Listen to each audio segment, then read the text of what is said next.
नमस्कार, स्वागत है आप सभी का। तो जैसा कि सुजस ई बुलेटिन की डेली न्यूज़ हमने डिस्कस करनी शुरू की थी, जिसमें 2 दिन की न्यूज़ हम डिस्कस कर चुके हैं। आज अगली डेट यानी कि 29 अगस्त 2022 की जो सुजस मैगजीन है, उसको हम डिस्कस करने वाले हैं। इसके साथ ही हमने कल से एक नई चीज़ और शुरू की थी कि मैगजीन के टॉप कॉर्नर में जो कोटेशन लिखा आता है, उसको हम हमारे हिंदी वाले पेपर में ऐसे राइटिंग में या फिर पल्लवन में किस तरह से काम में ले सकते हैं। तो आज का कोटेशन क्या है? महात्मा गांधी का ही कोट है और उन्होंने लिखा है कि विज्ञान तभी विज्ञान है जब उसमें शरीर, मन और आत्मा की भूख को संतुष्ट करने की पूरी क्षमता हो। दोबारा बोल देता हूँ एक बार, क्योंकि काफ़ी कठिन है ये। अगर इस पे आप निबंध लिख पाएँ तो इसका मतलब है आपकी लिखने की कला है, जो लिखने की जो स्किल है वो बहुत अच्छी है। कि विज्ञान तभी विज्ञान है जब उसमें शरीर, मन और आत्मा की भूख को संतुष्ट करने की पूरी क्षमता है। कोशिश कीजिए इस विषय पे आप निबंध लिख पाएँ, अपनी प्रैक्टिस कर पाएँ। पहले इसको समझें कि इसमें कहना क्या चाह रहे हैं महात्मा गांधी। वो कहना चाह रहे हैं कि विज्ञान का मतलब तभी है जब इंसान की जो शारीरिक ज़रूरतें हैं, फिजिकली मतलब सुख सुविधाएं जो हमें चाहिए, भौतिक सुविधाएं, वो सारी पूरी हो। साथ ही मन और आत्मा की जो ज़रूरतें हैं, मतलब चाहे ज्ञान हो या अध्यात्म हो, उस तरह की चीज़ें अगर विज्ञान हमें दे पाए तभी वो विज्ञान है। इस तरह की सारी डायमेंशन कवर करते हुए एक निबंध जरूर लिखने की कोशिश करें। आगे जो इसमें सरकार का हैशटैग है, जो हम रोज डिस्कस कर ही रहे हैं कि राजस्थान सतर्क है, ये क्या है? कोरोना गाइडलाइन, कोरोना हेल्पलाइन से संबंधित है। और ये दो नंबर हैं जो कोरोना हेल्पलाइन के, 104 और 108। ये जनरल सी चीज़ें केवल रिवीजन के लिए मैंने बोली है। अब शुरू करते हैं एक एक न्यूज़ लेके। तो सबसे पहले जो न्यूज़ है वो राजस्थान डिजीफेस्ट 2022 की है। ये लगातार चर्चा में है और ये 19-20 अगस्त 2 दिन होने वाला है जयपुर में ही, इसलिए ये अभी लगातार न्यूज़ में बना हुआ है और काफ़ी इंपॉर्टेंट है। पूरी संभावना है इससे क्वेश्चन आने की, तो इसको आप ढंग से जरूर पढ़ें। न्यूज़ क्या है? राज्य सरकार का फोकस सभी के लिए टेक्नोलॉजी पर, इसमें इसको डिटेल में दिया गया है। यही एक न्यूज़ है, आरकेट का उद्घाटन शनिवार को होगा। शनिवार आज ही है, मतलब उद्घाटन इसका 20 अगस्त 2022 को जयपुर में हुआ है। आरकेट को हम कल खूब अच्छे से डिटेल में पढ़ चुके हैं। साथ ही इधर यहाँ इसका एक फोटो बना हुआ है जिसमें आरकेट से संबंधित क्या क्या चीज़ें हैं, कौन कौन सी टेक्नोलॉजी है, वो इसमें दी हुई है। अगर आज का न्यूज़पेपर आपने देखा होगा तो उसके भी फ्रंट पेज पे एक बहुत बड़ा विज्ञापन है जिसमें यही है आरकेट के कौन कौन से डायमेंशंस हैं, कौन कौन से उसमें टेक्नोलॉजी हैं जिन पे सरकार काम कर रही है। चलिए आगे चलते हैं अगली न्यूज पर।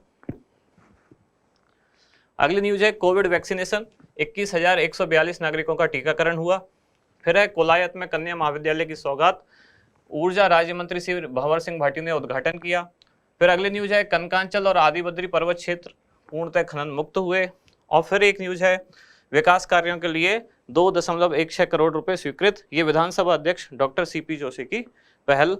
और लास्ट में इधर है एक, राज्य सरकार दलितों के प्रति संवेदनशील।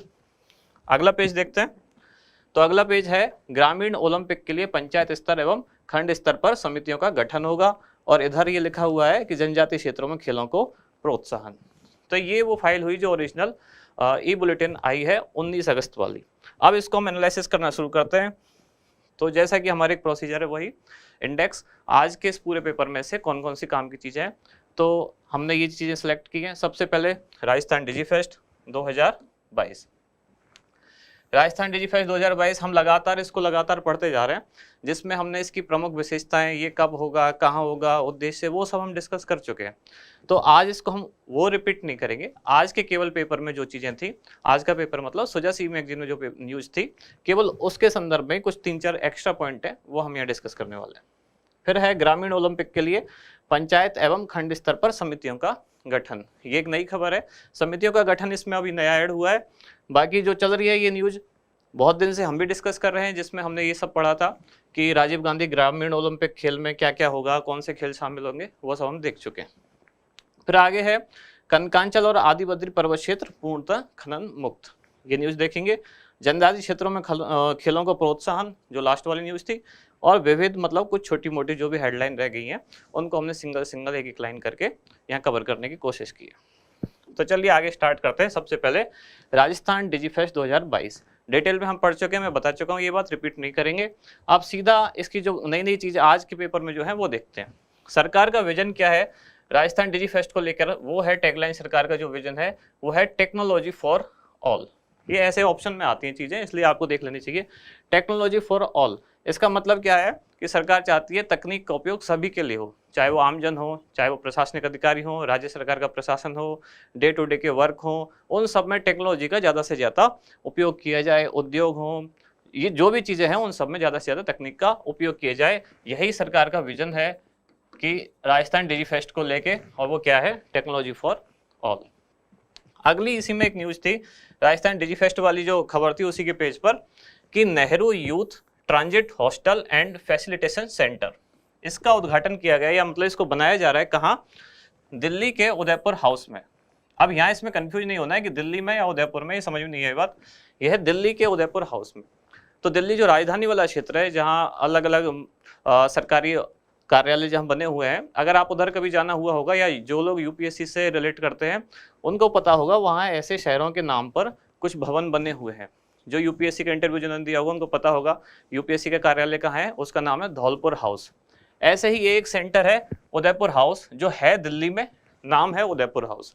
यहाँ बनाया जा रहा है क्या, Nehru youth transit hostel and facilitation centre. तो ये नाम याद रखना है, इसे कहाँ बन रहा है और इसका नाम क्या है। तीसरी चीज ये क्या है, तो ये 500 व्यक्तियों की क्षमता वाला ये सेंटर है, जिसमें क्या होगा, जिसमें युवा तकनीक के संबंधित बारीकियां सीख समझ सकेंगे। एक हॉस्टल जैसी चीज है, हॉस्टल बनाया जाएगा कहाँ, दिल्ली में, और उदयपुर हाउस भवन में, जहाँ ये चीजें होंगी कि डिजिटली जो नई तकनीक है राजस्थान के युवा वहाँ रह के उसको सीख सकते हैं और बारीकियां समझ सकते हैं। आगे, प्रदेश की 1.33 करोड़ महिलाओं को निःशुल्क स्मार्टफोन वितरित किए जाएंगे, और साथ ही इसमें 3 साल तक फ्री इंटरनेट भी प्रदान किया जाएगा।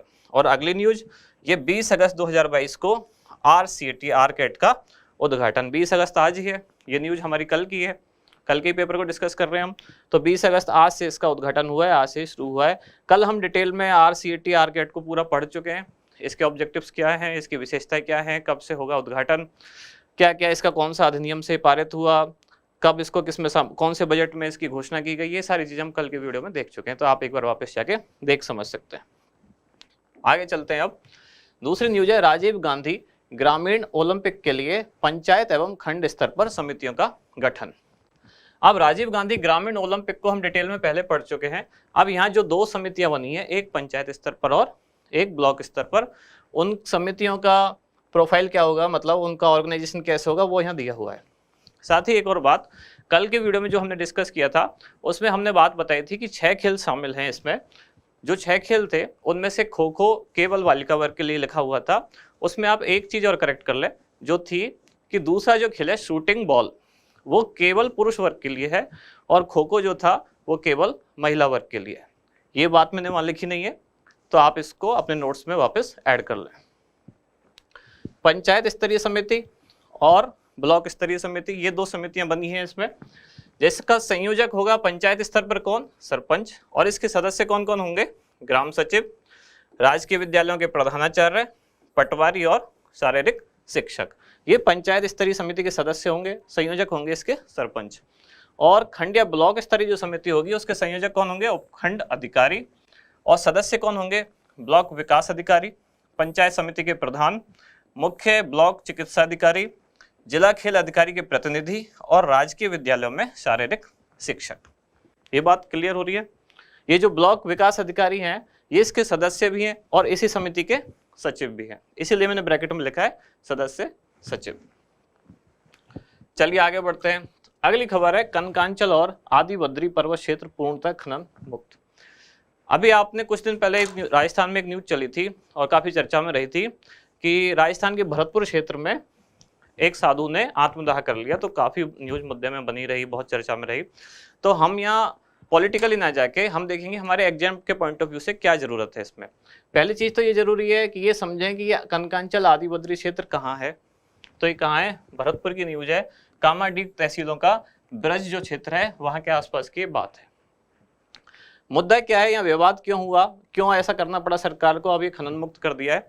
यहाँ विवाद ये था कि भगवान कृष्ण का जो धार्मिक और सांस्कृतिक महत्व के स्थल है उनसे जुड़े हुए पर्वतों पर, पहाड़ों पर खनन कार्य चल रहा था। जो वहाँ के साधु सन्यासी और जो लोकल लोग हैं वो चाह रहे थे कि यहाँ खनन ना हो। इसी को लेके तनातनी चल रही थी। विवाद काफी पुराना था, लगभग 2008 या 9 से विवाद चल रहा है, या 7-8 से ऐसे कुछ चल रहा है।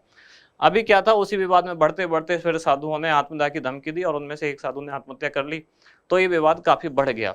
आज सरकार ने समाधान क्या किया, इसका समाधान ये हुआ कि राज्य सरकार द्वारा उस क्षेत्र की मतलब कनकांचल और आदि बद्री जो यहाँ कामाडीक तहसीलों का क्षेत्र है, उस क्षेत्र की 757.40 हेक्टेयर भूमि को अब वन भूमि घोषित कर दिया है और घोषित करके वन विभाग को हस्तांतरित कर दिया है।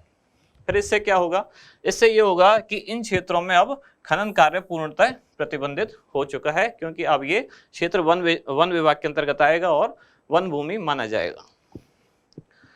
इस क्षेत्र में खनन के लिए जो पूर्व में 46 खनन पट्टे जारी किए गए थे, पट्टे जारी किए जाते हैं खनन के लिए, आपको पता होगा, नहीं पता हो तो अभी मैं बता रहा हूँ कि जब भी खुदाई की जाती है या खनन किया जाता है, जो भी खनन कार्य के लिए सरकार एक सरकारी पट्टा जारी करती है किसी अथॉरिटी को, वो वहाँ से उन खनिजों का खनन करते हैं। तो यहाँ 46 खनन पट्टे जारी किए गए थे। उन 46 में से 45 पट्टे जो थे वो मेसनरी स्टोन के लिए थे और एक पट्टा जो था वो सिलिका सैंड के लिए था। अब सरकार ने इन सभी पट्टों को समाप्त कर दिया है। अच्छा, इसमें एक बात निकल के ये आती है, इससे ये तो पता चलता है कि वहाँ कौन से खनिज हैं या कौन सी चीज़ों का खनन होता है, तो मेसनरी स्टोन और सिलिका सैंड। आगे चलते हैं, जनजातीय क्षेत्रों में खेलों को प्रोत्साहन। ये एक लास्ट में जो विज्ञापन दिया हुआ था उससे एक न्यूज आती है निकल के कि जनजातीय क्षेत्रों में सरकार खेलों को प्रोत्साहन करने के लिए क्या कर रही है, तो उदयपुर में हॉकी के प्रशिक्षण के लिए एक हॉकी अकादमी प्रारंभ की गई है। सीधा सीधा ये फैक्चुअल चीज़ है, याद रखनी है आपको। दूसरी इसमें क्या होगा, 40 जनजातीय छात्र और 30 जनजातीय छात्राओं को राष्ट्रीय स्तर के कोच द्वारा प्रशिक्षण प्रदान किया जाएगा। सिंपल सी 2 लाइन है, एक तो उदयपुर याद रखना है, हॉकी खेल याद रखना है और 40 और 30 संख्या याद रखनी है। 40 छात्रों की संख्या जनजाति और 30 छात्राओं की संख्या। आगे देखते हैं, छोटी छोटी कुछ लाइन रह गई हैं जो हम विविध में देखते हैं, एक एक लाइन जो बड़ी हेडिंग नहीं बनती है लेकिन काम की हो सकती है, उसमें से कोई इंफॉर्मेशन। और वो क्या है, जैसे बीकानेर के कोलायत में ऊर्जा राज्य मंत्री, कौन है ऊर्जा राज्य मंत्री, श्री भंवर सिंह भाटी द्वारा राजकीय कन्या महाविद्यालय का उद्घाटन किया गया। तो वैसे जनरली ये चीजें आरएस में शायद कम ही आती हैं, फिर भी दूसरे एग्जाम में कई बार पूछ लिया जाता है कौन सा मंत्री क्या है, कभी कभार आ जाए तो ऊर्जा राज्य मंत्री कौन है, भंवर सिंह भाटी। और ये नया महाविद्यालय, कन्या महाविद्यालय मतलब गर्ल्स कॉलेज कहाँ खोला गया है, बीकानेर के कोलायत में। अगली न्यूज है, विधानसभा अध्यक्ष डॉक्टर सीपी जोशी की पहल पर राजसमंद जिले की पंचायत समिति दिलवाड़ा में विभिन्न विकास कार्यों के लिए 2.16 करोड़ रुपए आवंटित किए गए हैं। तो इसमें बहुत सिंपल सी बात है, जिनको ये ना पता हो कि विधानसभा के अध्यक्ष कौन है तो वो है सीपी जोशी। तीसरा, सामाजिक न्याय एवं अधिकारिता मंत्री श्री टीकाराम जूली ने जानकारी दी कि राज्य सरकार द्वारा अनुसूचित जाति के विकास के लिए 500 करोड़ रुपए के एक विकास कोष का प्रावधान किया गया है। इसमें से 2 चीजें निकल के आती हैं, एक तो सामाजिक न्याय एवं अधिकारिता मंत्री कौन है, श्री टीकाराम जूली, और अनुसूचित जाति के विकास कार्यों के लिए कितने रुपए का फंड बनाया गया है, तो यह है 500 करोड़ रुपए। तो इस विविध में से 3 चीजें काम की हैं कि बीकानेर के कोलायत में एक तो ये ऊर्जा राज्य मंत्री कौन है, भंवर सिंह भाटी, और यहाँ ओपन क्या हुआ है एक राजकीय कन्या महाविद्यालय। दूसरी, विधानसभा अध्यक्ष कौन है, सीपी जोशी, इन्होंने राजसमंद जिले की दिलवाड़ा तहसील के लिए विकास कार्यों के लिए पैसे आवंटित किए हैं। तीसरा, सामाजिक न्याय एवं अधिकारिता मंत्री कौन है, श्री टीकाराम जूली, और जिन्होंने अनुसूचित जाति के विकास के लिए 500 करोड़ रुपए के विकास कोष का प्रावधान किया है। ठीक है, अब अगला जो अपना है वो है आरएस मुख्य परीक्षा में क्या क्वेश्चन आए हैं और कैसे आज की न्यूज हमारे लिए इंपॉर्टेंट है, हम वो बात करते हैं। जैसे कि अभी राजीव गांधी जो ओलंपिक खेलों को लेकर बहुत ज़्यादा चर्चा चल रही है, तो हमारे मेन एग्जाम में एक सीधा सीधा एक सब्जेक्ट ही एक पार्ट है और वो है खेल एवं योग। 20 नंबर के इससे क्वेश्चन आते हैं। और इस बार राजीव गांधी ग्रामीण ओलंपिक जो होने जा रहा है, बहुत बड़ा आयोजन है सरकार का, तो पूरी संभावना है इससे अच्छा सा क्वेश्चन आने की। हो सकता है 5-7 नंबर के क्वेश्चन इससे जरूर आए, 2-2 नंबर करके 2-3 क्वेश्चन आ सकते हैं।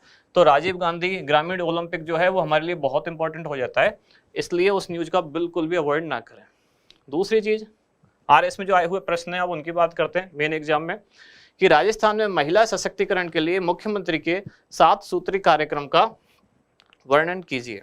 ये क्वेश्चन हमने यहाँ क्यों लिया है, क्योंकि आज की एक न्यूज में था कि सरकार महिलाओं के लिए फ्री में मोबाइल स्मार्टफोन बांट रही है, साथ ही उनको इंटरनेट भी फ्री दे रही है। तो इसका मतलब महिलाओं से जुड़े हुए जो भी कार्यक्रम हैं वो करंट अफेयर्स में अपने आप इंपॉर्टेंट हो जाते हैं। इस पे ये 10 नंबर का क्वेश्चन पूछा गया था इसी बार आरएस मेंस एग्जाम में। तो आप महिलाओं से जुड़ी जो भी न्यूज है, महिलाओं से जुड़े जो भी सरकारी कार्यक्रम है, योजनाएं हैं, उन सब पे क्वेश्चन पूछे आने की संभावना रहती है हमेशा। तो आप एक बार इस क्वेश्चन को लिखने का अभ्यास करें। दूसरा, राजस्थान की जनजातीय समुदाय की प्रमुख 5 समस्याएं बताइए। ये 5 नंबर में पूछा गया था मेन एग्जाम में, सोशियोलॉजी वाला जो पोर्शन है उसमें पूछा गया था। आज इस चर्चा में क्यों है जनजातीय समुदाय की प्रमुख समस्याएं बताइए। एक तो जालौर वाला मैटर अभी जो कुछ हुआ था, वो जो दलित कोई बच्चा था उसकी मारपीट द्वारा मृत्यु हो गई शिक्षक के द्वारा, सरकार पूरी तरह से लगी हुई है डैमेज कंट्रोल करने में या उस चीज़ को कवर करने में। तो जो भी चीज़ें हैं, जब ऐसा कोई मुद्दा उछलता है तो जाहिर सी बात है एग्जाम के पॉइंट ऑफ व्यू से इंपॉर्टेंट हो जाता है। और ये चीज़ें पूछी गई हैं, जनजातीय समुदाय की 5 प्रमुख समस्याएं बताइए। तो मेन एग्जाम के बाद लास्ट में बचा एक जो हम डेली एक अभ्यास प्रश्न देख रहे हैं वो, तो इसमें से आज के मैटर में से क्वेश्चन बनता है कि Rajiv Gandhi centre of advance technology RCAT के संबंध में कौन सा कथन सही नहीं है। चारों ऑप्शन आप एक बार पढ़ लीजिए कि राज्य सरकार के वित्तीय वर्ष 2021-22 में इसकी घोषणा की गई, इसका उद्घाटन 20 अगस्त 2022 को जयपुर में किया गया, इसका उद्देश्य राज्य के तकनीकी स्नातक तथा स्नातकोत्तर विद्यार्थियों के लिए रोजगार के अवसरों को बढ़ाना है और उद्योग विभाग द्वारा संचालित इस संस्थान में IIT क्षेत्र की दिग्गज कंपनियों के सहयोग से प्रशिक्षण एवं शोध कार्यक्रम चलाए जाएंगे। इस क्वेश्चन को आप ठीक से पढ़िए और इसका आंसर हमें कमेंट बॉक्स में दीजिए। फिर मिलते हैं अगले दिन अगली वीडियो के साथ। Thank you.